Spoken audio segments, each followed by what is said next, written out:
Bien, en esta oportunidad, semana número 10, vamos a hacer el tema de calor. Para esto hay que tener en cuenta unos conceptos previos, como por ejemplo, uno muy importante es la temperatura.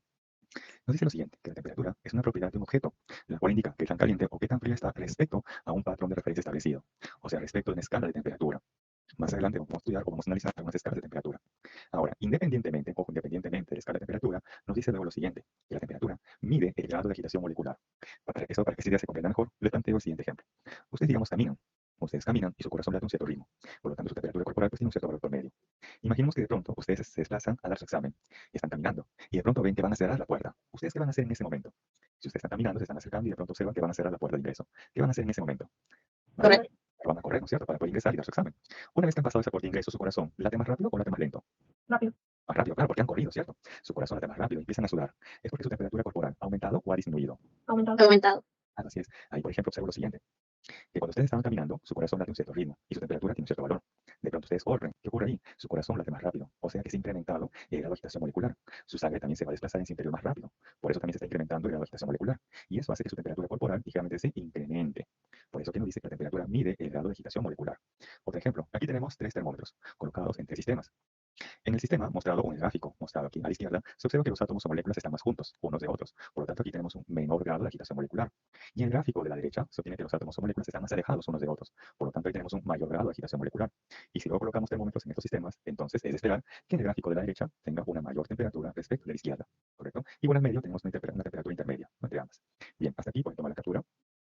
Recordando que la temperatura mide el grado de agitación molecular. Mayor grado de agitación molecular, por lo tanto, una mayor temperatura. Bien, luego vamos a pasar para analizar algunas escalas de temperatura. Entre ellas tenemos, por ejemplo, a la temperatura en escala Celsius, la escala Fahrenheit y la escala Kelvin. Estas temperaturas, ojo, estas temperaturas u otras que ustedes también podrían esperar, siempre se hacen respecto al punto de congelación o punto de ebullición del agua a nivel del mar. Ojo, siempre se hace esto respecto al nivel del mar. Por ejemplo, vamos a ir paso a paso.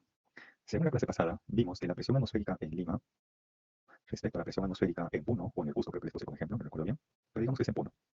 ¿Dónde la presión atmosférica es mayor, en Lima o en Puno? ¿Recuerdan esto? ¿Dónde la presión atmosférica es mayor, en Lima o en Puno? Lima. En Lima, sí es, muy bien, muy bien. Y esto porque es importante, porque ahora voy a utilizar esta expresión power ratón. Presión por volumen, ahí está, es igual a la constante por la temperatura y por el número de moles. Así es, correcto, cita Brenda. En Lima, así es, muy bien. Ahora voy a comparar un volumen de un litro, tanto en Lima como en Puno. Entonces, este volumen va a ser constante para ambas ciudades. Por lo tanto, el número de moles también debe ser constante, ya que tenemos un volumen constante, por lo tanto, el número de moles en ese volumen también debe ser constante. Y bueno, como ustedes ya bien saben, R es una constante universal de los gases ideales.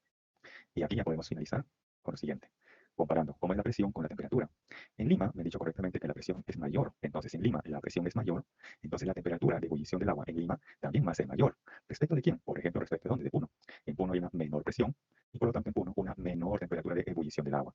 Quiere decir que en Puno el agua hierve a una temperatura mayor, menor o igual a los 100 grados Celsius.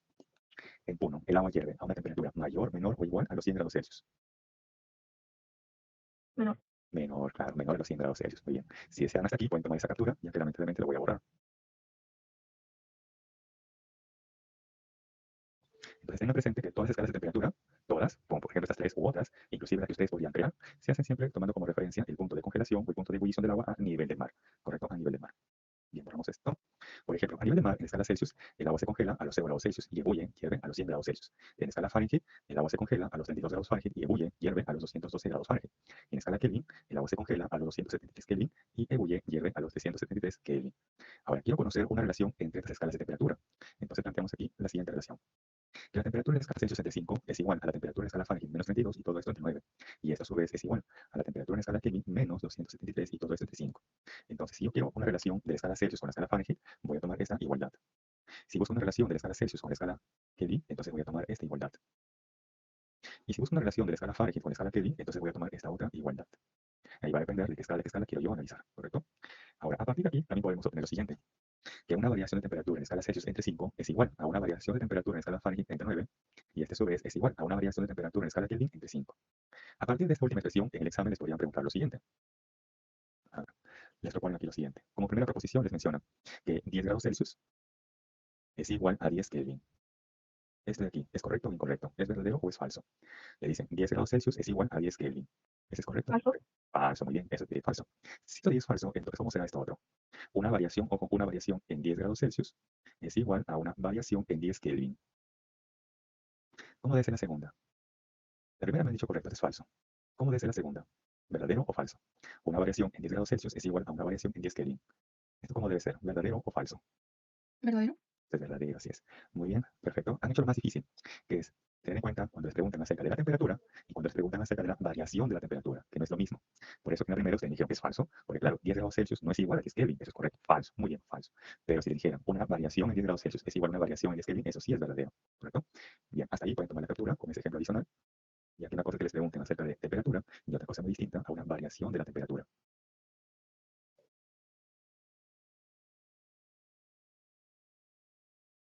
Bien, pasamos entonces a la siguiente diapositiva, si me consultas hasta aquí.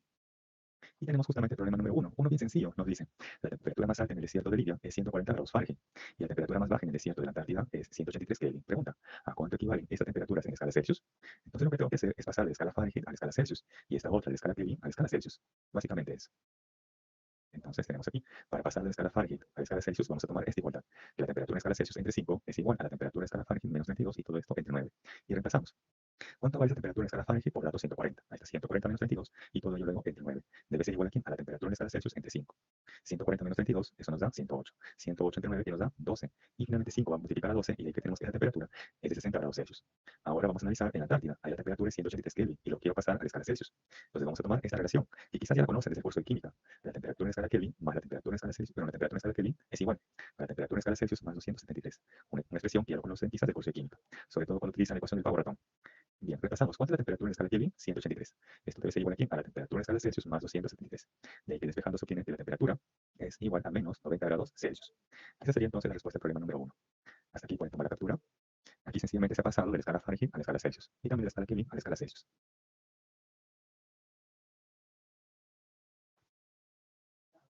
Bien, hasta ahí pueden tomar la captura para luego pasar a la siguiente diapositiva o problema. Bien, continuamos. Y tenemos ahora el problema número 2. Nos dicen, en un termómetro de alcohol, la columna de alcohol tiene una longitud de 10 centímetros a la temperatura de 0 grados Celsius y una longitud de 22 centímetros a una temperatura de 100 grados Celsius. Pregunta, ¿cuál será la lectura de la temperatura en el termómetro? Si la columna de alcohol tiene una longitud de 16 centímetros, bien, les comentaba que existen diferentes escalas de temperatura. Y de igual manera también existen diferentes termómetros. Uno casero muy común es el termómetro que en su interior tiene un líquido de mercurio. Pero también tenemos este otro que está hecho de alcohol. Entonces en su interior tenemos alcohol. Entonces nos dice que cuando esta columna de alcohol es de 10 centímetros, ahí marca una temperatura de 0 grados Celsius. Y cuando esa columna de alcohol se eleva hasta los 22 centímetros, eso corresponde a una temperatura de 100 grados Celsius. Nos preguntan aquí, ¿cuál será la lectura de la temperatura en el termómetro si la columna de alcohol tiene una longitud de 16 centímetros? Bien, en este tipo de problemas vamos a plantear lo siguiente. Quiero yo relacionar temperatura con longitudes. Entonces planteo así, que la variación de la temperatura entre la variación de la longitud debe ser una constante. La variación de temperatura entre la variación de la longitud debe ser una constante. En esta variación de temperatura debe estar, por ejemplo, esa temperatura que yo quiero conocer. Entonces, yo quiero conocer esa temperatura para esa longitud de 16 centímetros.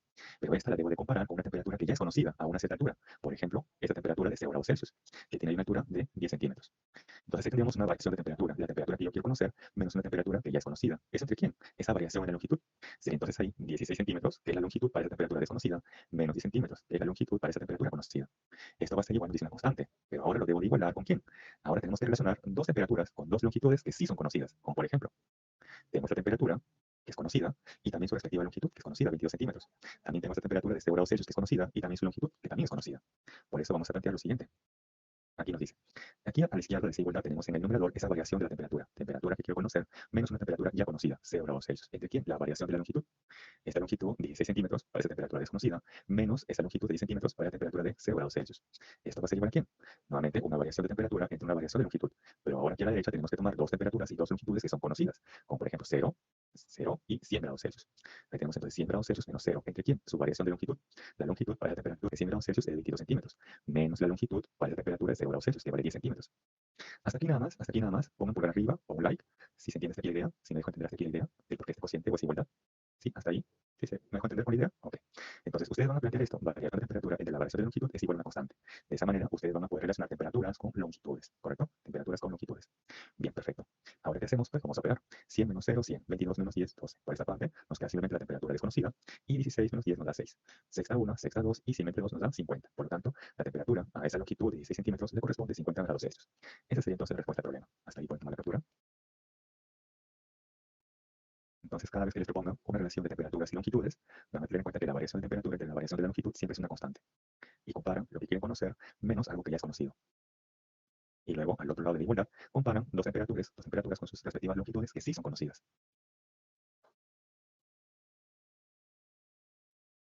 Bien, unos segundos más y pasamos a la siguiente diapositiva. Bien, ahora pasamos con otro concepto. Ya hemos pasado al concepto de temperatura, ahora tenemos otro concepto que es el calor. Nos dice que el calor es una forma de energía que se transmite debido a una diferencia de temperatura entre dos medios. Y es que cada cuerpo tiene un cierto grado de agitación molecular. Por lo tanto, cada cuerpo tiene una cierta temperatura. Hasta ahí los cuerpos, si están separados, mantienen su propia temperatura. Pero si de pronto juntamos, mezclamos, unimos dos o más cuerpos con diferentes temperaturas, o diferentes grados de agitación molecular, o diferentes energías térmicas, ¿qué va a ocurrir? Que debido a esa diferencia de temperaturas entre ellos, va a haber una transferencia de energía térmica. Esa acción de transferir energía térmica se conoce como calor. Por eso dice que el calor es la forma de energía que se transmite. Ojo, el calor es la acción de transferir energía térmica. Y de forma natural, esto siempre se da del que tiene una mayor temperatura hacia el que tiene una menor temperatura. Eso de forma natural. Ahora, esa transferencia de energía térmica no va a ser indefinida. Eso va a finalizar, va a cesar cuando el sistema alcance el equilibrio térmico. Nos dice ahí que es el estado final de igualdad de temperatura que alcanza un sistema e interacción térmica con otro. Ejemplo. Tenemos aquí dos elementos A y B. El elemento A de color rojo más caliente o de mayor temperatura respecto de B, que está de color azul. Inicialmente están separados, por lo tanto cada quien mantiene su propia temperatura o su propia energía térmica. Segundo acto, los ponemos en contacto. O se pueden mezclar o se pueden unir, etc., según la condición del problema. ¿Qué va a ocurrir aquí? Que el elemento A, como tiene una mayor temperatura o una mayor energía térmica al interactuar con B, entonces A le va a dar calor, le va a transferir energía térmica. Esa acción de transferir energía térmica se conoce como calor. Esa transferencia de energía térmica o calor va a finalizar cuando este sistema alcance el equilibrio térmico, o sea que cada una de las partes de este nuevo sistema tiene exactamente la misma temperatura. Por eso que luego la temperatura en A y la temperatura en B deben ser iguales. Ahí se dice que se ha alcanzado el equilibrio térmico, o esa temperatura que tienen en común se le conoce también como la temperatura de equilibrio. Tenemos el equilibrio térmico y la temperatura que tienen en común también se le conoce como la temperatura de equilibrio. Hasta aquí pueden tomar la captura. Entonces, ojo, tener presente que el calor es la acción de transferir energía térmica. De forma natural, siempre es el que tiene una mayor temperatura hacia el que tiene una menor temperatura. Esa acción de transferir energía térmica o calor finaliza cuando se alcanza el equilibrio térmico. O sea, cada una de las partes del sistema ahora tiene exactamente la misma temperatura. O también se le conoce como la temperatura de equilibrio. Ahora, quiero conocer numéricamente cuánto vale ese calor. Correcto, quiero conocer cuánto vale ese calor que se le ha transferido de A hacia B. Entonces ahora vamos con lo siguiente. Tenemos aquí el primer calor. El calor debido a un cambio de temperatura. Nos dice que la cantidad de calor absorbida o que han ganada o liberada, o sea, perdida, por una sustancia para aumentar o disminuir su temperatura está dada por. Nos dice que el calor es igual a quién? A la masa por el calor específico y por la variación de la temperatura. Hay que tener presente que toda variación siempre es una diferencia. En este caso, la variación de la temperatura es igual a la temperatura final menos la temperatura inicial. Otra forma de conocer ese calor es una segunda forma, que nos dice que es la capacidad calorífica por la variación de la temperatura. Y donde esa capacidad calorífica a su vez es la masa por el calor específico. Ahora, como el calor es un tipo de energía, y toda energía en el sistema internacional se mide en Joule, por lo tanto el calor en el sistema internacional se mide en Joule. Pero ojo, el calor también se puede expresar en calorías. En el sistema internacional se mide en Joule, porque es un tipo de energía, pero también se puede expresar en calorías. Ahora, ojo, este calor solamente nos sirve para que un cuerpo aumente o disminuya su temperatura, sin modificar su estado de la materia. Por ejemplo, tenemos aquí abajo un elemento, una sustancia de masa m, que tiene además un calor específico, y que para ese instante se encuentra en la temperatura inicial de sub cero. Esa sustancia al inicio puede estar en el estado sólido, y luego de haber ganado una cierta cantidad de calor, va a incrementar su temperatura, pero al final sigue estando en el estado sólido. O quizás, si al inicio se encontraba en el estado líquido y luego se le añade esa cantidad de calor, entonces se le incrementa su temperatura, pero su estado de la materia, su estado líquido, sigue siendo el mismo, no ha cambiado, ¿correcto? También puede ser que al inicio esta sustancia se encuentre en el estado gaseoso, y luego de haber ganado esa cantidad de calor, el incrementado su temperatura, pero se sigue encontrando en el estado gaseoso. O sea que aquí no hubo una modificación en su estado de la materia. Aquí no hubo una modificación o un cambio en su estado de la materia. Si al inicio se encontraba en el estado sólido, al final también se encuentra en el estado sólido. Si al inicio se encontraba en el estado líquido, al final también en el estado líquido. Y si al inicio se encontraba en el estado gaseoso, al final también en el estado gaseoso, ¿correcto? Ya que este calor solamente ha servido para que modifique su temperatura, aumente o disminuya su temperatura, sin modificar su estado de la materia. Bien, hasta aquí pueden tomar la captura. Ahora, quizás en el verano, o quizás en el invierno, ustedes van a querer, por ejemplo, en el verano, refrescar más su bebida. Entonces colocan un cubito de hielo. Y probablemente luego de un momento, luego de un rato, ¿no? Ustedes han observado que el cubito de hielo parte de ser derretido, o quizás se ha derretido completamente. Entonces ahí el hielo ha sufrido un cambio de fase, ha pasado del estado sólido al estado líquido. O digamos ahora en el invierno, ustedes desean una bebida caliente, entonces hierven su agua. Y parte quizás del agua se ha evaporado, ha pasado del estado líquido al estado gaseoso. ¿Cierto? Entonces ahí observo que el agua, esa sustancia, ha cambiado de fase, ha cambiado su estado de la materia. ¿Y cómo conocer esa cantidad de calor necesario para que esa cantidad de masa pueda cambiar de fase o pueda cambiar su estado de la materia? Con estas expresiones, no, ya que estas solamente nos sirven para un cambio de temperatura. Para eso tenemos que analizar este otro calor. Es el calor debido a un cambio de fase o un cambio en su estado de la materia. Nos dice, durante un cambio de fase, una sustancia puede absorber, o sea, ganar, o liberar, o sea, perder calor, sin cambiar, sin modificar su temperatura. En este caso nos dice que la cantidad de calor se determina por esta expresión, que ese calor es igual a la masa que cambia de fase por el calor latente. Masa que cambia de fase por el calor latente. Por ejemplo, tengo aquí una sustancia en masa M, que tiene además un calor latente. En ese instante, él tiene una cierta temperatura, que luego le va a permitir cambiar de fase, por ejemplo, del estado sólido a luego encontrarse en el estado líquido. Pero para ello, él necesita una cierta cantidad de calor. Entonces, si yo le añado esta cantidad de calor a esta sustancia, que justo se encuentra en la temperatura que le permite cambiar de estado de la materia, entonces luego él va a cambiar del estado sólido al estado líquido. He asumido que todo el sistema, toda la sustancia, todo el cuerpo ha cambiado de fase. Por lo tanto, aquí, si aquí tenemos una masa M, aquí también tenemos esa misma masa M. Ahí tenemos el calor latente y luego la temperatura. Aquí se observa que la temperatura de esta sustancia, tanto en el estado sólido como en el estado líquido, es la misma. No ha cambiado. ¿Y por qué no ha cambiado? Si se le ha añadido calor, es que este calor que se le ha suministrado ha servido para que internamente los átomos o moléculas se reordenen y eso permita que cambie de estado, del sólido al líquido. Ahora aquí les dejo y vamos a analizar la siguiente gráfica, que puede ser pregunta de examen, sobre todo de proposiciones. Esta es la gráfica temperatura versus calor. Vamos a analizar esta gráfica. Y les voy a ayudar justamente a cómo interpretar esta gráfica.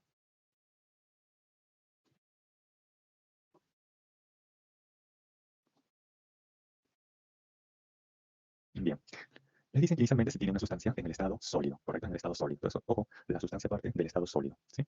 Les dicen, ¿en qué intervalo, no? Por ejemplo, marrón, verde, lila, celeste o plomo, corresponde el cambio de fase del sólido al líquido. ¿En cuál de esos intervalos o colores corresponde el cambio de fase del sólido al líquido? Marrón, verde, lila, celeste o plomo. Entonces, vamos a interpretar esto. Les dicen que inicialmente la sustancia se encuentra en el estado sólido. Y se observa aquí, en este primer intervalo de color marrón, que está sufriendo esa sustancia un cambio de temperatura. Ahí entonces ocurre manteniendo su estado o su fase constante. En este caso, el estado sólido. Pero luego se observa que la temperatura permanece constante, ¿no? ¿Por qué la temperatura permanece constante? ¿Qué está ocurriendo en ese intervalo de color verde? Donde la temperatura es constante. ¿Qué creen que podría estar ocurriendo ahí? Es esta pista. Dice allí que durante un cambio de fase, una sustancia puede absorber o liberar calor sin cambiar, sin modificar su temperatura. Entonces, ¿qué estará ocurriendo en ese intervalo de color verde? Si se observa que la temperatura es constante. ¿Qué estará ocurriendo Un ahí? equilibrio. Un equilibrio, no ¿Un necesariamente. cambio de fase? Claro, sí, es un cambio de fase. En este caso, de estado sólido al estado líquido.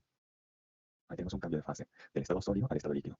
Luego, para una cierta cantidad de calor suministrado, ya todo ha cambiado de fase. Y lo que se observa, nuevamente un cambio de temperatura. O sea, en ese intervalo de color lila, ahí la sustancia se encuentra en el estado líquido. Ahí está cambiando de temperatura. Pero luego se observa aquí, en este color celeste, una temperatura constante. Entonces, ¿qué está ocurriendo en ese intervalo de color celeste? Así es, ahí nuevamente tenemos un cambio de fase. Así es, de líquido a gaseoso. Muy bien. Hasta que finalmente todo ello ya se ha convertido al estado gaseoso. Y luego se observa aquí en la región de color plomo un cambio de temperatura. O sea, ya la sustancia se encuentra completamente en el estado gaseoso y cambiando o modificando su temperatura.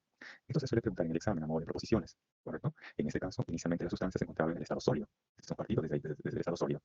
Bien, hasta ahí pueden tomar la captura. Si ustedes tienen material de ciclos anteriores, van a notar ese tipo de problemas propuestos en clase. O quizás también para la casa. Bien, hasta ahí pueden tomar la captura. Entonces tenemos ahí dos tipos de calores, el calor debido a un cambio de la temperatura y el calor debido a un cambio de fase o debido a un cambio en su estado de la materia. Profesor, Sí, o sea, la línea verde representa el cambio de fase. así es, así es. Y aquí en ese intervalo de color verde, la temperatura es constante, al igual que en el color celeste. Y la temperatura es constante. Por lo tanto, en esos intervalos está ocurriendo un cambio de fase. Sí, porque justamente aquí en el texto nos lo menciona. Dice aquí en la segunda línea, sin cambiar, o sea, sin modificar su temperatura. En otras palabras, a temperatura constante.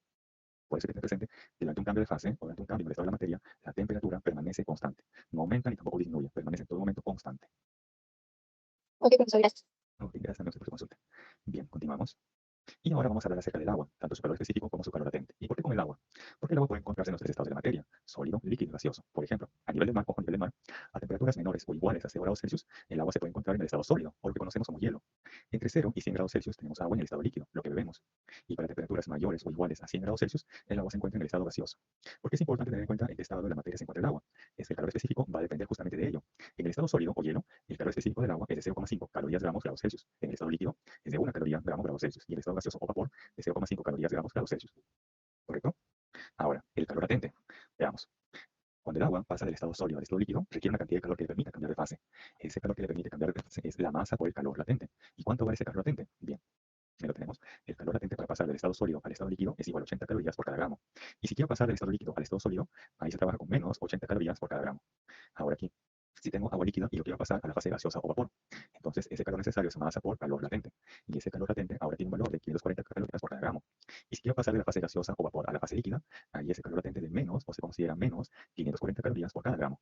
Ahora, para suerte de ustedes, no va a ser necesario que se memoricen estos valores. No va a ser necesario. Ya que eso siempre va a ser dato de problema. ¿Sí?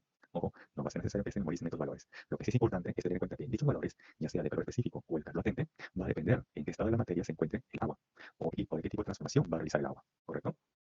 Hasta aquí entonces pueden tomar la captura, teniendo en cuenta que no va a ser necesario que ustedes se memoricen estos valores. Esto siempre va a ser dato del problema. Pero sí nos sirve para tener en cuenta que, dependiendo del estado de la materia del agua, va a tener un valor correspondiente de calor específico y de igual manera de calor latente.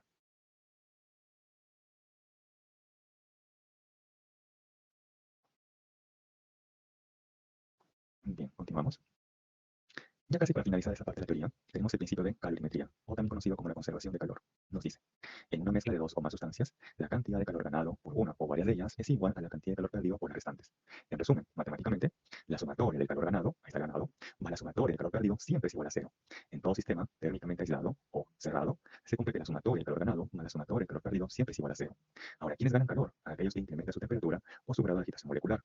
¿Y quiénes pierden calor? Aquellos que disminuyen su temperatura o su grado de agitación molecular, por ejemplo. Tenemos aquí dos sustancias de masas M1 y M2 que se encuentran a diferentes temperaturas. El más M1 a una temperatura T1, color azul, más frío, y aquí esta sustancia más M2, una temperatura de color rojo, más caliente, ¿correcto? Están separados, por lo tanto, inicialmente cada quien mantiene su propia temperatura o su propia energía térmica. Segundo acto, los mezclamos, los juntamos. ¿Qué va a ocurrir ahí? Una transferencia de energía térmica, o sea, calor. Que de forma natural siempre se da el que tiene una mayor temperatura hacia el que tiene una menor temperatura. Esta transferencia de energía térmica o calor finaliza cuando el sistema alcance el equilibrio térmico, o sea que cada una de las partes de este sistema tiene exactamente la misma temperatura. A esa temperatura también se le conoce como la temperatura de equilibrio. Vamos a analizar aquí mediante un diagrama de temperatura. Trazamos una recta horizontal y al lado izquierdo colocamos la menor temperatura de los cuerpos que van a interactuar, en este caso T1. Y a la derecha la mayor temperatura de los cuerpos que van a interactuar, en este caso T2. Muy bien. Nos dice aquí que la temperatura de equilibrio debe estar en ese intervalo. Puede ser mayor o igual que T1, pero menor o igual que T2. O sea que la temperatura de equilibrio no puede ser menor que T1, ni tampoco mayor que T2. Necesariamente se encuentra en ese intervalo, entre T1 y T2. Supongamos que se encuentra aquí esa temperatura de equilibrio. Entonces, ¿qué ocurre con esa sustancia del máximo 1? Pasó de la temperatura de T1 a esa temperatura de equilibrio. ¿Qué pasó con él? ¿El aumentado o ha disminuido su temperatura? ¿Qué pasó con él? Con esa primera sustancia. ¿El aumentado o ha disminuido su temperatura? Pasó de T1 a la temperatura de equilibrio. ¿Qué pasó con su temperatura? ¿Aumentado o ha disminuido? Ahí, por ejemplo, ha aumentado. Si ha aumentado su temperatura, quiere decir que le ha ganado calor. Ahí está el calor ganado. ¿Qué pasó con la segunda sustancia?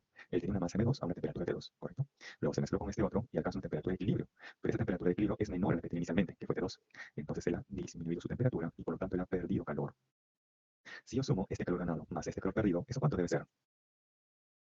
Si yo sumo ese calor Sí. ganado, claro, si yo sumo ese calor ganado de la primera sustancia más el calor perdido de la segunda sustancia, esto siempre debe ser igual a cero.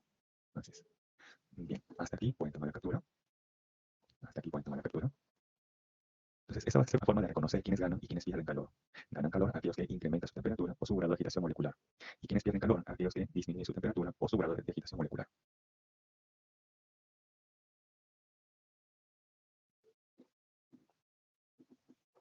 Bien, continuamos. Y tenemos ahora el problema número 5. Así es, problema 5. Apunten ahí. Al inicio planteé el problema 1, luego el problema 2, y me estoy salteando hasta el problema 5. Entonces queda pendiente el problema 3 y el problema 4, ¿correcto? Luego lo vamos a hacer, pero quedan pendientes el problema 3 y 4. Dice, para preparar pasta, si tuviese una olla de acero que contiene agua a la temperatura ambiente de 20 grados Celsius y se calienta hasta el punto de ebullición, que es de 100 grados Celsius. La olla tiene una masa de 1 kilogramo y él contiene a su vez 2 kilogramos de agua. Indica la verdad o falsedad de las siguientes proposiciones. En la primera, nos dice, la olla requiere absorber mayor cantidad de calor que el agua. A ver, nosotros hemos visto anteriormente dos tipos de calores. Lo voy a expresar aquí. Una de ellas fue esta, masa por calor específico y por la variación de temperatura. Y luego el segundo, que fue calor es igual a masa por el calor latente. ¿Cuál de las dos expresiones es la que debo utilizar para esta primera proposición?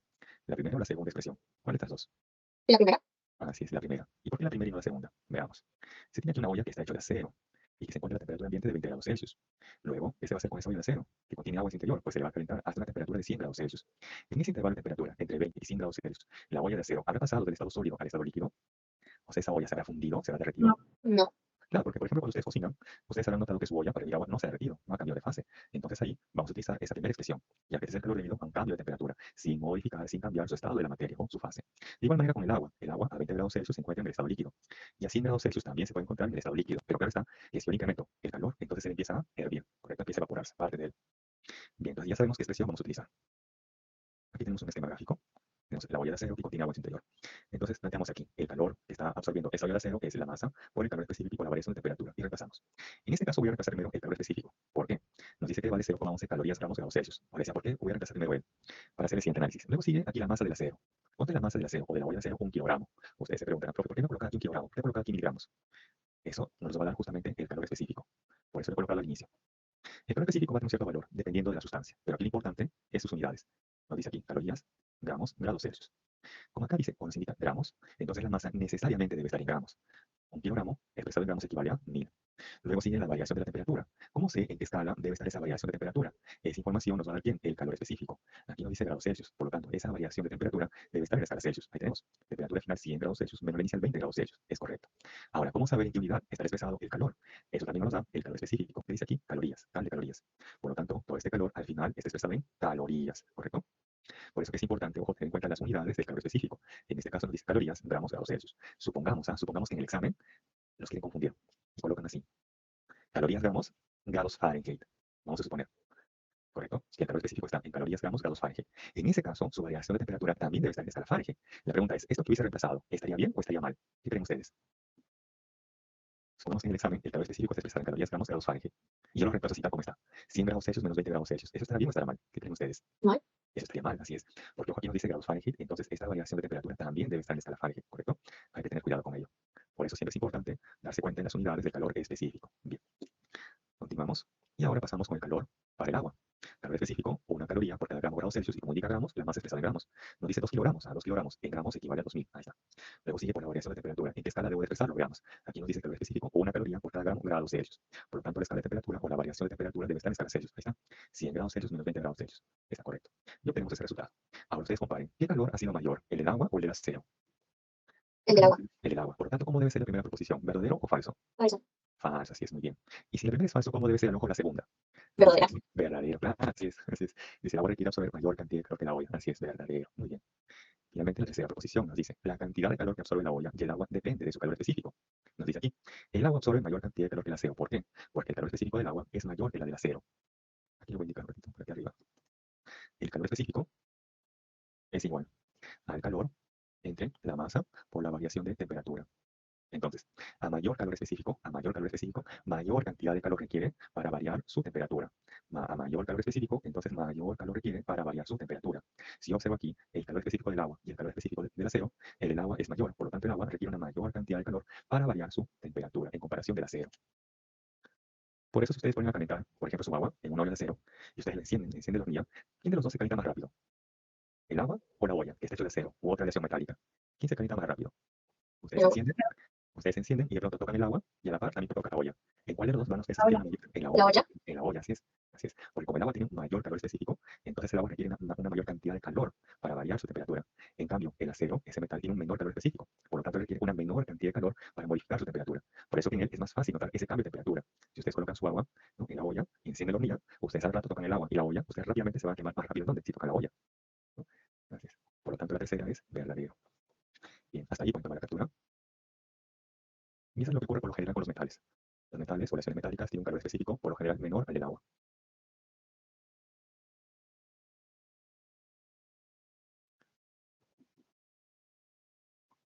Bien, continuamos entonces, problema número 6.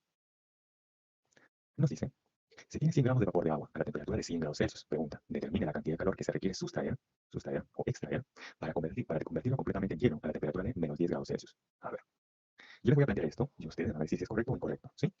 A ver, pueden plantear quizás algo como esto. Dicen, profe, mire, aquí tenemos una cierta cantidad de vapor de agua. H2O en el estado gaseoso o vapor, a la temperatura de 100 grados Celsius. Muy bien, yo le quiero extraer una cierta cantidad de calor. ¿Para qué? Para que luego se convierta en hielo. O sea, tenemos agua en estado sólido, o lo que conocemos como hielo, pero a la temperatura de menos 10 grados Celsius. Ya, profe, mira, al ojo, ese calor es igual a la masa, a este, profe, de los 100 gramos. ¿Por cuánto? El calor específico. Y al ojo, profe, el agua, 1 caloría por cada gramo grados Celsius. Y la variación de temperatura, la temperatura final, profe, menos 10, ahí está, menos la inicial que vale 100. Bien, reemplaza, encuentra clave y marca.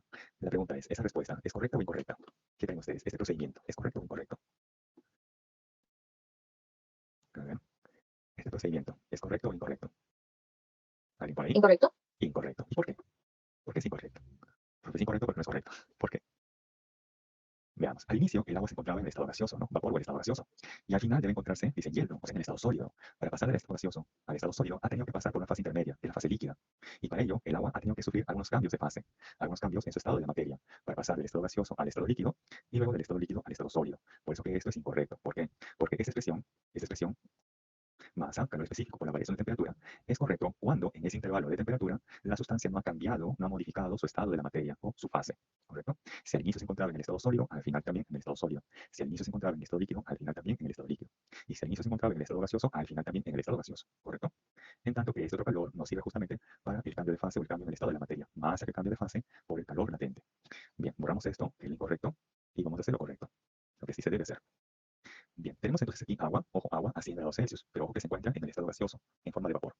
Entonces, primero tenemos que extraerle o sustraer una cierta cantidad de calor que le permita pasar de la fase gaseosa o vapor a la fase líquida. De la fase gaseosa o vapor a la fase líquida. Y ojo, tener presente que durante ese cambio de fase, la temperatura permanece constante.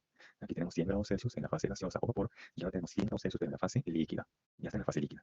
Ahora, extraigo otra cantidad de calor que le permite ir de 100 grados Celsius hasta los 0 grados Celsius. Ahí tendríamos agua líquida, pero a 0 grados Celsius. Para que pase del estado líquido al estado sólido o hielo, tenemos que extraer otra cantidad de calor que le permita cambiar de fase o estado de la materia. Y si ustedes notan aquí, la temperatura ha permanecido constante. Ahora tenemos agua en el estado sólido o hielo a 0 grados Celsius.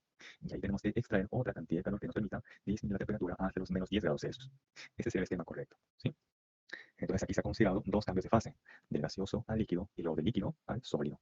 Y también dos cambios o dos variaciones de la temperatura, una de ellas en el estado líquido y la otra en el estado sólido. Bien, que nos pregunta sumar todos estos calores, ya que quiero conocer el calor total para pasar de este estado gaseoso a la temperatura de 100 grados Celsius a este estado sólido a la temperatura de menos 10 grados Celsius. Bien, vamos a ir por cada uno de esos calores. Ten en cuenta, ojo, este detalle. Si el calor es debido a un cambio en la temperatura, entonces eso es masa por calor específico y por la variación de la temperatura. Pero si ese calor es debido a un cambio de fase, entonces eso es el calor. Calor va a ser igual aquí en la masa por el calor latente. Entonces tenemos aquí el calor 1, que es el calor de una condensación, de un cambio de fase. Ahí tenemos masa, masa, masa, por el calor latente, ¿correcto? Y menos porque estamos pasando de la fase gaseosa a la fase líquida. Ya obtenemos ese primer calor. Luego el calor 2, que sería masa, los 100 gramos, ahora por el calor específico. El agua tiene un calor específico en la fase líquida de 1 caloría por cada gramo grados Celsius. Y esto luego por la variación de la temperatura final 0 menos la temperatura inicial 100 grados Celsius. Tenemos el segundo calor. Luego el calor 3, que es el calor debido a un cambio de fase, un cambio de la materia. Masa, de masa, 100 gramos por su calor latente, 80 calorías por cada gramo, y menos porque estamos pasando de la fase líquida a la fase sólida. Y finalmente el calor 4, es el calor que le permite cambiar su temperatura, para ir de 0 a menos 10. Ahí tenemos la masa, 100 gramos por el calor específico del agua, que en la fase sólida, o en lo que conocemos como hielo, es 0,5 calorías por cada gramo grados Celsius. Y luego por la variación de la temperatura final menos 10, menos la temperatura inicial que vale 0. Ya obtenemos esto. Luego, ¿qué vamos a hacer? Sumar cada uno de los calores y reemplazar la expresión número 1. ¿Correcto? Entonces, reemplazando en 1, tenemos ahí menos 54 kilocalorías, menos 10 kilocalorías, menos 8 kilocalorías y menos 0,5 kilocalorías. Y eso nos va a dar finalmente un calor extraído en total de menos 72,5 kilocalorías. Sí, a ver, confirmen si hay o no hay clave, según su compañero. Confirmen ahí si hay o no hay clave. En la separata no había, profesor. Ah, ok. No aparece menos 72. Ok, posiblemente había un error en el tipeo. En todo caso, consideren esa como la respuesta. En todo caso, como una clave F e igual a ese resultado. Bien, hasta ahí pueden tomar la captura. Si no había esa respuesta, entonces hay que indicarle como respuesta F igual a ese valor, menos 72,5 kilocalorías.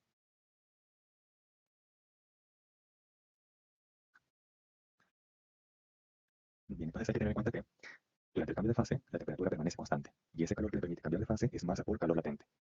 Luego, para que ese cuerpo, esa sustancia, cambie su temperatura, es masa por calor específico y por la variación de la temperatura. Pero en ese intervalo de temperatura, la sustancia no ha cambiado de fase, ¿correcto? Bien, continuamos. Y tenemos ahora el problema número 7. Nos dice, vamos a borrar esto, lo siguiente. Un cubo de hielo de masa 100 gramos a la temperatura de menos 10 grados Celsius es colocado dentro de un recipiente de vidrio cuya masa es de 250 gramos y ese recipiente de vidrio contiene 600 gramos de agua a la temperatura de 20 grados Celsius. Si no hay intercambio de calor con el exterior, determina la temperatura de equilibrio de la mezcla. Bien, voy a hacer aquí un diagrama de temperatura para saber qué está ocurriendo con este sistema. Un ratito. Uy, ¿qué ha pasado con esto? A ver, un ratito, no sale esa recta.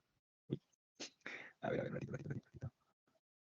Uy, ¿qué ha pasado? Es que vas arriba y sales abajo. O viceversa. Se ha desconfigurado esto, no creo. A ver, un ratito. Paciencia. Uy, a ver. Déjenme probar nuevamente aquí. Se ha desconfigurado esto, creo. A ver, si no con el mouse. Ya está más práctico, mejor con el mouse. Listo. Entonces aquí grafico una línea recta para hacer este diagrama de temperatura. A la izquierda, la menor temperatura de los cuerpos que va a interactuar. En este caso, ese cubo de hielo. Está a la temperatura de menos 10 grados Celsius. Está a los menos 10 grados Celsius. ¿Correcto? Luego, al extremo derecho, la mayor temperatura, nos dice por aquí, esos 20 grados Celsius. Por acá, 20 grados Celsius. Listo. Luego, ellos se mezclan y vamos a tener una temperatura de equilibrio. Esa temperatura de equilibrio está entre menos 10 y 20 grados Celsius. No puede ser menor a menos 10 ni tampoco puede ser mayor a los 20 grados Celsius. Pero aquí hay un detalle. Tenemos aquí una temperatura negativa y una temperatura positiva. O sea que por aquí vamos a asumir que es el cero. Ahí está. ¿Qué ocurre? Que posiblemente nuestra temperatura de equilibrio posiblemente tenga un valor negativo. Posiblemente sea un valor positivo. O inclusive puede ser que sea 0 grados Celsius. Entonces, ¿cuál debe ser esa temperatura de equilibrio? ¿Tendría que ser negativa? ¿Tendría que ser positiva? ¿O debe ser cero? Una forma de apoyarse es observando sus respuestas. Observen ahí sus respuestas. ¿Cómo están las claves? ¿Todas ellas son positivas? ¿Son negativas? ¿Cómo son las claves ahí en el problema número Positivas. 7? Positivas, así es. Por lo tanto, vamos a descartar esta negativa y esta que vale cero. Ahora, claro está, en la universidad, por ejemplo, una vez que ustedes ingresan y están en la universidad, ahí no les van a dar para que marquen. Ustedes tienen que justificar su respuesta. En la universidad sí le van a dar más tiempo para que hagan esos análisis. Hagan, por ejemplo, cuando la temperatura de equilibrio es negativa, es positiva o es cero, donde una de ellas será recién la correcta. Van ustedes a tener que analizar esos tres casos, donde uno de ellos es la correcta. Pero como estamos a nivel pre, entonces ustedes se van a apoyar de las claves. ¿Sí? Entonces ya podemos seguir analizando. ¿Qué va a ocurrir con ese cubo de hielo? Bien, él va a pasar de la temperatura menos 10 hasta la temperatura de equilibrio, pero a menos 10 se encuentra en qué estado sólido. Y esa temperatura de equilibrio, ese cubito de hielo, ahora en qué estado de la materia se encuentra, sólido, líquido o gaseoso. Ese cubito de hielo inicialmente se encontraba en el estado sólido y al final se va a encontrar con esa temperatura de equilibrio. O sea, ahí se encuentra en qué estado de la materia, sólido, líquido o gaseoso. Si se sabe ya que la temperatura de equilibrio va a ser mayor que cero, pero ahora menor que 20 en el estado líquido. Entonces yo no puse esto para ese cubo de hielo. Ay, profe, que ojo, él va a pasar de menos 10 a la temperatura de equilibrio. Eso sería incorrecto. ¿Por qué? Porque no se está considerando ese cambio de fase que ocurre a 0 grados Celsius, de la fase sólida a la fase líquida. Entonces, obvio que tener en cuenta también esos cambios de fase. Entonces, lo que va a ocurrir con el hielo es lo siguiente. Primero, va a tener que ganar una cierta cantidad de calor que le permite incrementar su temperatura de menos 10 hasta cero. Ahí tenemos un calor 1, por así decirlo. Ahí tendremos ahora hielo a la temperatura de 0 grados Celsius. Para que pueda cambiar de fase, requiere otra cantidad de calor adicional que le permita cambiar de fase, de la fase sólida a la fase líquida. Y ahí tendríamos ahora agua en el estado líquido a 0 grados Celsius. Luego él tiene que incrementar su temperatura hasta la de equilibrio. Ahí tenemos un calor 3. Listo. Ahora, ¿qué pasó con el recipiente y con el agua que se encontraba dentro de él? Ellos se encontraban a la temperatura de 20 grados Celsius y luego han disminuido su temperatura. En ese intervalo, tanto el recipiente como el agua líquida que se encontraba dentro de él no han sufrido cambios de fase. Entonces simplemente han disminuido su temperatura, tanto para el recipiente como para el agua que se encontraba contenida dentro de él. Ahí podemos indicar un calor 4 y un calor 5. El calor 1, 2 y 3 sería el calor ganado. El calor 4 y 5 sería el calor perdido. Si yo sumo todos los calores, tanto el ganado como el perdido, ¿eso cuánto debe ser igual? Si yo sumo todos los Cero. calores, 0, así es, muy bien. Bien, hasta aquí pueden tomar la captura a ese esquema, ya que lo voy a borrar lamentablemente. ¿Sí? Hasta aquí pueden tomar la captura. Entonces siempre hay que considerar esos cambios de fase, ¿sí? Cuando está, por ejemplo, el agua a una temperatura negativa y luego observamos que la temperatura de equilibrio va a ser positiva, pero menor que 100, entonces ahí el agua se va a encontrar finalmente en el estado líquido. Entonces hay que considerar el cambio de fase que ocurrió a 0 grados Celsius. Bien, ahí lo oculto. Y ahora vamos a conocer cada uno de los calores. Entonces, como les comentaba ahí, si yo sumo tanto el calor ganado más el calor perdido, eso siempre va a ser igual a 0. Ahí lo tenemos 0. Ahora vamos a calcular cada uno de los calores. Calor 1, que es el calor que requiere el cubito de hielo para pasar de menos 10 a 0 grados Celsius. Ahí es la masa, 100 gramos, por el calor específico del agua en el estado sólido, o sea, el hielo, 0,5 calorías por cada gramo grados Celsius. Por su variación de la temperatura final 0 menos la temperatura inicial que vale menos 10. Y eso nos da 500 calorías. Luego, el calor 2, que es el calor que permite cambiar de fase del estado sólido al estado líquido. Y eso es la masa por el calor latente. ¿Cuánto es la masa? 100 gramos. ¿Cuánto vale ese calor latente? Para ir del estado sólido a líquido, 80 calorías por cada gramo. Tenemos ahí ese calor 2. Luego el calor 3, que es ahora para ir de la temperatura de 0 grados Celsius a la temperatura de equilibrio. Ahí tenemos la masa por el calor específico y por la variación de la temperatura. Temperatura final, que es la de equilibrio, menos la inicial, que vale 0. Y ese calor 3 es equivalente o igual a 100 veces la temperatura de equilibrio. Luego tenemos el calor 4, que es el recipiente. Su masa, 250 gramos. ¿Por cuánto? Su calor específico. Ese recipiente está hecho de vidrio. Y el calor específico de vidrio es de 0,2 calorías gramos grados Celsius. Ahí está 0,2. Y luego por su variación de la temperatura. Temperatura final, que es la de equilibrio. Nuestra temperatura de equilibrio, su temperatura final, menos su temperatura inicial, que fue 20 grados Celsius. ¿Correcto? Y obtenemos este resultado para ese calor del recipiente. Y finalmente, debido al calor del agua que está contenido en ese recipiente. ¿Cuánta es la masa de agua contenida en ese recipiente? 600 gramos. Ahí es su masa, 600 gramos. Por su calor específico, 20 grados Celsius, el agua se encuentra en el estado líquido, y cuyo calor específico es de 1 caloría por cada gramo grados Celsius. Luego sigue por la variación de la temperatura final, que es la de equilibrio, menos la inicial, que fue de 20 grados Celsius. Y obtenemos este calor para el agua. Luego, si yo sumo el calor 1, 2, 3, 4 y 5, eso nos debe dar igual a ¿cuánto? 0. Entonces, reemplazando ahí, 500 más 8000 más 100 veces la temperatura de equilibrio, más 50 veces la temperatura de equilibrio menos 1000, más 600 veces la temperatura de equilibrio menos 12000, todo igual a 0. Y como por ahí nos dice a su compañera Shara, la respuesta es de 6 grados Celsius. Así es correcto, 6 grados Celsius. Esa sería entonces la respuesta a este problema. Un ratito voy a acomodarlo. Voy a ir por aquí. Mm, Mejor lo oculto para que se observe mejor. Bien, ahí entonces pueden tomar la captura. Y pueden tomar la captura. Entonces, de este problema tenemos ustedes dos capturas. La primera donde plantea ese esquema del diagrama de temperatura. Y luego esta segunda captura, donde ya tenemos la solución numérica. Si lo coloco todo junto, se va sobre la Paris, no se va a entender quizás en la parte.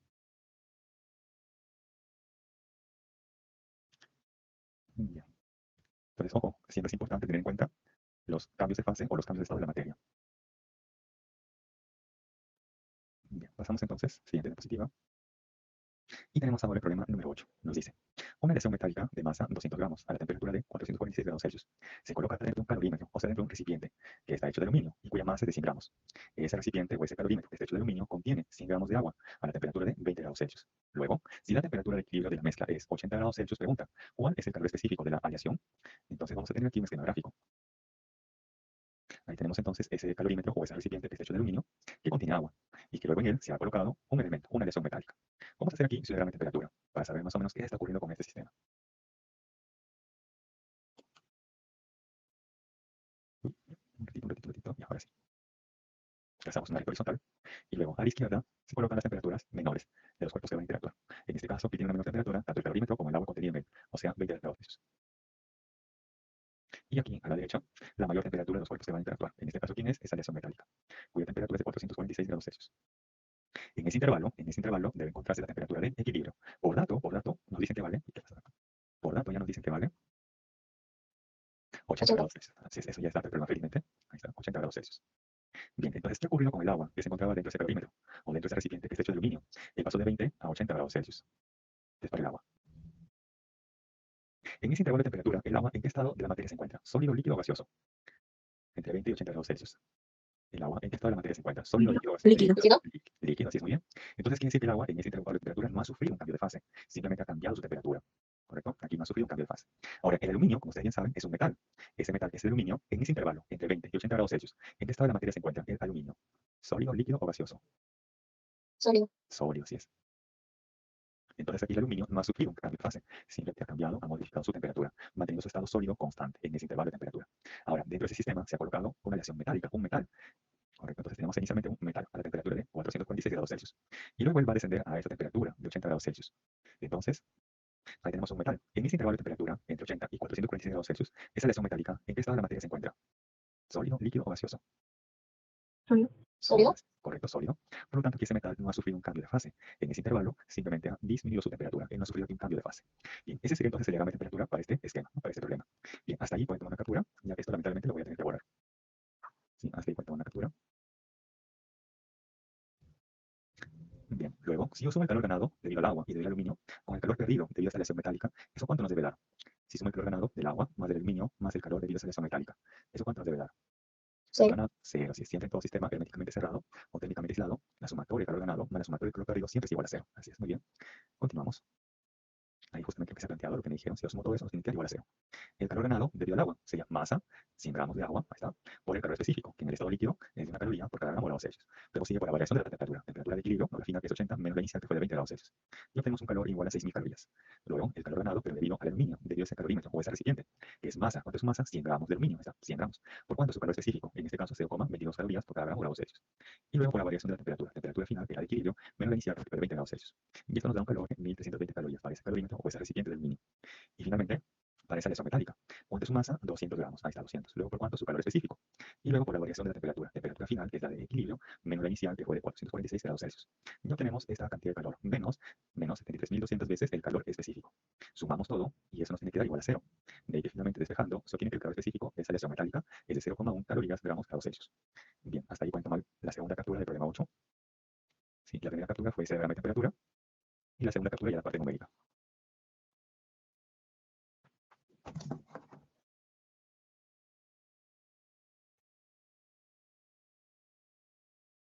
Ah, sí, no se preocupen, así es. Luego voy a hacer problemas 3 y 4, así es, así es. Y es que los problemas 3 y 4 corresponden a otro subtema de esta semana. Por eso que he tratado de hacer los problemas en ese orden. Problemas 1 y 2 corresponden a temperatura, luego los otros problemas que hemos hecho recientemente hasta el número 8, que corresponden a lo que es calor, y luego los problemas 3 y 4, que corresponden a otro subtema, que justamente ahora viene a continuación. Pero antes de ello, tenemos que hablar de la dilatación térmica. Sí, para poder analizar los problemas 3 y 4, primero tenemos que hablar algo acerca de la dilatación térmica. Y es que esta es una consecuencia de cuando un cuerpo modifica su temperatura. Nos dice aquí dilatación térmica, es la variación de la longitud o del área o del volumen de un cuerpo debido a una variación de la temperatura. Y tenemos ahí, por ejemplo, la dilatación lineal. Tenemos, por ejemplo, una barra que tiene una longitud inicial L sub 0, que está en una temperatura inicial T sub 0, ¿correcto? Entonces, para esa temperatura, esa barra tiene una cierta longitud. Pero, ¿qué sucede, por ejemplo, si yo caliento este elemento? ¿Qué va a ocurrir con sus dimensiones si yo lo caliento? ¿Va a aumentar o va a disminuir sus dimensiones? ¿Qué creen ustedes ahí que podría ocurrir? Si ese Aumenta. aumenta sus dimensiones, así es. Muy bien. Se dilata, se expanda, incrementa sus dimensiones. Entonces tenemos aquí, para una célula de temperatura final mayor al inicial, una nueva longitud, se ha expandido en este caso. Y tenemos aquí esa variación en la longitud. Geométricamente, o por primera semana, segmentos del curso de geometría, tenemos que esa longitud final es igual a ¿quién? A la longitud inicial más esa variación en su longitud.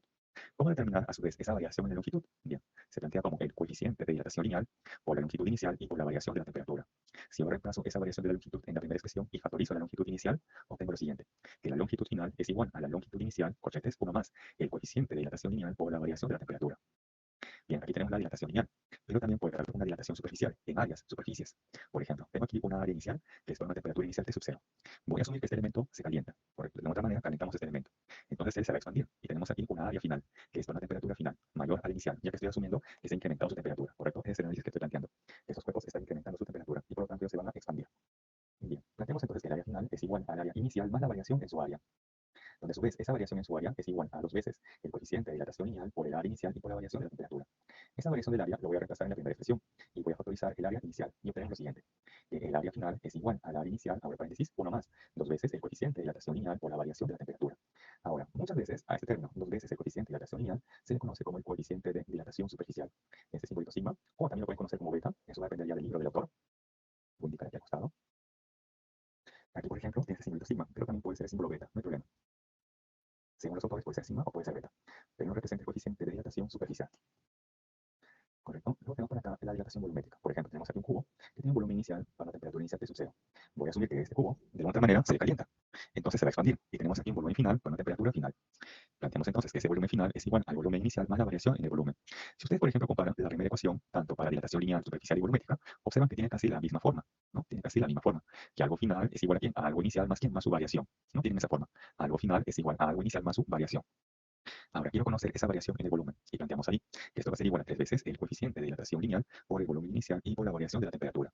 Ahora, si yo comparo la segunda ecuación de cada uno de estos casos, observo aquí lo siguiente. Aquí implícitamente tengo la unidad, no tengo implícitamente la unidad. Luego quien sigue bien, el factor 2, y luego quien sigue aquí el factor 3. Eso lo podemos utilizar como una forma mnemotécnica. Para la dilatación lineal tengo aquí el coeficiente 1, para dilatación superficial tenemos aquí el factor 2, y para dilatación volumétrica tenemos el factor 3. Una forma mnemotécnica. Entonces ahí esa segunda expresión de cada uno de estos casos tiene casi la misma estructura, solo que ese factor cambia. Factor 1 para dilatación lineal, factor 2 para dilatación superficial y factor 3 para una dilatación volumétrica. Luego, esta variación del volumen lo puedo repasar en la primera expresión y factorizo el volumen inicial. Y obtenemos ahí que el volumen final es igual al volumen inicial, abre paréntesis, 1 más 3 veces el coeficiente de dilatación lineal por la variación de la temperatura. Ahora, a este término, 3 veces el coeficiente de dilatación lineal, se le conoce también como el coeficiente de dilatación volumétrica. Y la relación que guardan ellos, el coeficiente de dilatación lineal, superficial y volumétrica, es el siguiente. Ese coeficiente de dilatación lineal entre 1 es igual al coeficiente de dilatación superficial entre 2, y este a su vez es igual al coeficiente de dilatación volumétrica entre 3. Bien, hasta aquí pueden tomar la captura. Sí, hasta aquí pueden tomar la captura. Y tenemos ahí lo que corresponde a dilatación térmica, que es una consecuencia de cuando el cuerpo modifica su temperatura. Cuando aumenta su temperatura, se expande, incrementa sus dimensiones, y cuando disminuye la temperatura, ese cuerpo se contrae, disminuye sus dimensiones.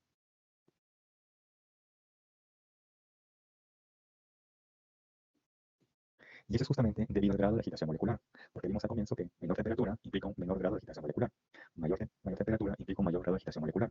Entonces, si incrementa la temperatura, incrementa el grado de agitación molecular, y eso implica que las moléculas o átomos necesitan un mayor espacio para su vibración, requieren un mayor espacio para su vibración, para su oscilación interna, y es por eso que se incrementan sus dimensiones. Bien, pasamos entonces a la siguiente diapositiva. Y ahí tenemos justamente los problemas 3 y luego el problema 4, ¿correcto? Que son los que estaban faltando. Y el problema 3 nos dice, un anillo de hierro debe ajustarse perfectamente en una barra cilíndrica de hierro. Nos dice además, a la temperatura de 20 grados Celsius, el diámetro de la barra es de 6,02 centímetros y el diámetro interior del anillo es de 6 centímetros. Bien. Nos dice ahora, para deslizarse sobre la barra, el anillo debe ser ligeramente más grande que el diámetro de la barra, pero ¿en cuánto? En 0,02 centímetros. Pregunta, ¿qué temperatura debe tener el anillo si su hoyo debe ser lo suficientemente grande para deslizarse sobre la barra? Bien, vamos a analizar esto. Supongamos que yo coloco un observador por aquí arriba. Correcto, coloco un observador por aquí arriba. Entonces tenemos aquí lo siguiente. Nos dice que el diámetro de la barra a la temperatura de 20 grados Celsius es de 6,02 centímetros. Ahí tenemos entonces que el diámetro de esa barra es de 6,02 centímetros. ¿Correcto? Y el diámetro interior del anillo es 6 centímetros. Y aquí tenemos una barra, así un sólido, vamos a ver, esto para un elemento sólido. ¿Correcto? Y por acá tenemos un anillo. El diámetro interior del anillo nos dice que es de 6 centímetros. Bien, si yo quisiera colocar este anillo sobre esa barra y hacerlo pasar, ¿se podrá o no podrá en esa condición inicial? ¿Qué creen ustedes? Tengo ahí una barra sólida cuyo diámetro es de 6,02 centímetros y acá tengo un anillo de diámetro interior de 6 centímetros y lo quiero hacer pasar por él. ¿Se podrá o no se podrá? Así tal No, cual. no se puede. No se puede, no se puede, así es. Porque si yo lo solapo, entonces por acá más o menos se va a encontrar el anillo y no va a poder deslizarse dentro de él, no va a poder. Imposible. Entonces, para eso, ¿qué voy a hacer? Pues calentar este anillo, de tal manera que así va a incrementar sus dimensiones, ¿correcto? Pero un detalle, nos dice lo siguiente, en el texto en color negro nos dice, el anillo debe ser ligeramente más grande que el diámetro de la barra, pero ¿en cuánto? ¿En cuánto? Dice, en 0,02 centímetros. Entonces, este anillo yo lo voy a calentar y ahora, su diámetro, luego de haberlo calentado, ¿cuánto debe ser? ¿Cuánto debe ser ese diámetro? Luego de haberlo calentado. Le voy a proponer aquí dos opciones. Debe ser 6,02 o debe ser de 6,04. ¿Cuál debe ser ese diámetro interior del anillo? Si nos dice en el texto de color negro, el anillo debe ser ligeramente más grande que el diámetro de la barra en 0,02 centímetros. 6,04. 6,04. Así es, muy bien, perfecto. Porque este es el diámetro que tiene esa barra, ¿no? 6,02, pero nos dice que el diámetro del anillo debe ser aún más grande que esto. ¿Cuánto más? En 0,02. Por lo tanto, este debe ser el diámetro final de ese anillo, ¿correcto? Bien. Entonces ya tenemos la idea del problema. Ahora sí, borramos todo y lo pasamos a limpio. ¿Correcto? Ya tenemos la idea de lo que debe ocurrir aquí, el problema. Entonces lo borramos. Bien. Entonces ahí tenemos, entre comillas, la longitud inicial o el diámetro inicial del anillo y la longitud final o el diámetro final del anillo. Ahora planteamos, esa variación en la longitud es igual al coeficiente de dilatación inicial por la longitud inicial o el diámetro inicial por la variación de la temperatura. Y esa variación, bueno, de temperatura despejando es la variación de la longitud o la variación en el diámetro, esto entre el coeficiente de dilatación lineal por la longitud inicial o el diámetro inicial. Teniendo en cuenta que toda variación es una diferencia de algo final menos algo inicial, luego de ir despejando, tenemos que la temperatura final debe ser igual a, ¿quién? A la temperatura inicial más la variación de la longitud o la variación en el diámetro entre el coeficiente de dilatación lineal por la longitud inicial o el diámetro inicial de, ¿quién? Del anillo, ¿correcto? Bien. Ahora, en cuanto ha variado ese diámetro del anillo, entonces tenemos al inicio, vamos a indicarlo aquí, tenemos al inicio que el diámetro de ese anillo, ¿cuánto fue? 6 centímetros, ¿cierto? 6 centímetros, ahí está. Y el diámetro final, o esa longitud final, ¿cuánto debe ser? Habíamos deducido que debe ser de 6,04. 0,4. Claro, así es, muy bien. Entonces, en cuanto ha variado el diámetro de ese anillo, restamos el final menos el inicial. Ese cuánto ha variado en 0,04 centímetros, ¿correcto? Por eso nos dice aquí de la figura, esa variación en la longitud es igual a 0,04 centímetros. Lo pueden hacer según el gráfico o también por la definición, que toda variación es una diferencia de algo final menos algo inicial. Y obtienen el mismo resultado, 0,04 centímetros. Y ahora sí, ya podemos repasar. Esa longitud inicial o el diámetro inicial, 6 centímetros, ¿correcto? Y reemplazamos en esa expresión número 1. ¿Cuánto es la temperatura inicial? 20 grados Celsius. ¿Más quién? Esa variación de la longitud o la variación del diámetro, 0,04 centímetros, ¿entre quién? El coeficiente de dilatación lineal, por dato, 12 por 10 a la menos 6 grados Celsius a la menos 1, y por la longitud inicial o el diámetro inicial, 6 centímetros. Aquí centímetro con centímetro se cancela, y resolviendo tenemos que esa temperatura aproximadamente es de 575,5 grados Celsius. Esa sería entonces la respuesta al problema número 3. Hasta ahí, por tomar la captura.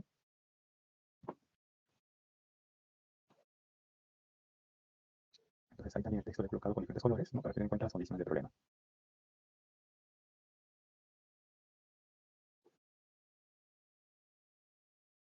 ¿Sí? Unos segundos más, y luego pasaremos al problema número 4. Y con eso ustedes contabilizan, ¿no? Todos los problemas, tendríamos ahí todo completo, del 1 hasta el 8. Bien, siguiente problema, número 4, y con ello ya tendríamos todos los problemas, del 1 al 8. Bien, nos indica aquí. Una esfera de cuarzo de volumen 280 centímetros cúbicos se encuentra a una temperatura de 30 grados Celsius. Pregunta, determine su volumen final si se calienta a 230 grados Celsius. Este problema es más sencillo, porque nos da ya el volumen inicial a una cierta temperatura, y queremos conocer el volumen final para esa nueva temperatura. Entonces ahí podemos plantear lo siguiente. A ver, como un bosquejo, un pequeño bosquejo, tendríamos ahí que ese volumen final es igual a ¿quién? Al volumen inicial, que ya sé cuánto vale. ¿Más cuánto? Más la variación. ¿Y cómo obtengo esa variación de volumen? Esa variación de volumen puede ser el coeficiente de dilatación volumétrica por el volumen inicial y por la variación de la temperatura. ¿Correcto? Entonces vamos a seguir esa secuencia. Voy a conocer ahora la variación del volumen. Y luego le voy a sumar el volumen inicial y con eso tendríamos el volumen final. Bien. Entonces planteamos ahí, esa variación del volumen es el coeficiente de dilatación volumétrica, como está hecho de cuarzo, ahí nos dan como dato, ese coeficiente de dilatación volumétrica gamma es igual a ¿cuánto? Es igual a ¿cuánto? 1 por 10 a la menos 6 grados Celsius a la menos 1. ¿Esto por cuánto? Por el volumen inicial. ¿Cuánto fue? 280 centímetros cúbicos. Y luego por la variación de la temperatura. Temperatura final 230 menos la temperatura inicial 30 grados Celsius. Y obtenemos esta variación del volumen de 0,076 centímetros cúbicos. A esto le vamos a sumar luego el volumen inicial. Entonces tenemos ahí el volumen final es igual a ¿quién? El volumen inicial, 280 centímetros cúbicos, más la variación del volumen, que fue de 0,056 centímetros cúbicos. Y obtenemos con ello un volumen final de 280,056 centímetros cúbicos. Así es, se hará, correcto, respuesta E. Y también tenemos ahí las claves de los ejercicios de casa. Ahí comprueben, si he planteado los 8 problemas. Claro, está con diferente orden, ya que he seguido la secuencia de los temas. Ahí también vean entonces si falta alguna diapositiva. Sí, ahí verifiquen sus diapositivas, tanto de teoría como de los problemas, sobre todo de los problemas, ya que los he planteado con diferente orden.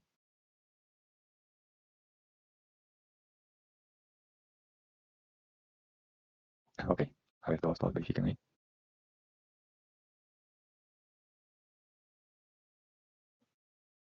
Entonces, para esta semana, yo les sugiero que para los problemas de calor, vean ahí si ocurre o no ocurre un cambio de fase. Si ocurriese un cambio de fase, hay que considerar dicho calor, que es masa por el calor latente. Y si ese cuerpo no ha sufrido un cambio de fase en ese intervalo de temperatura, entonces ese calor sencillamente es masa por el calor específico y por la variación de la temperatura. Ok, perfecto, perfecto.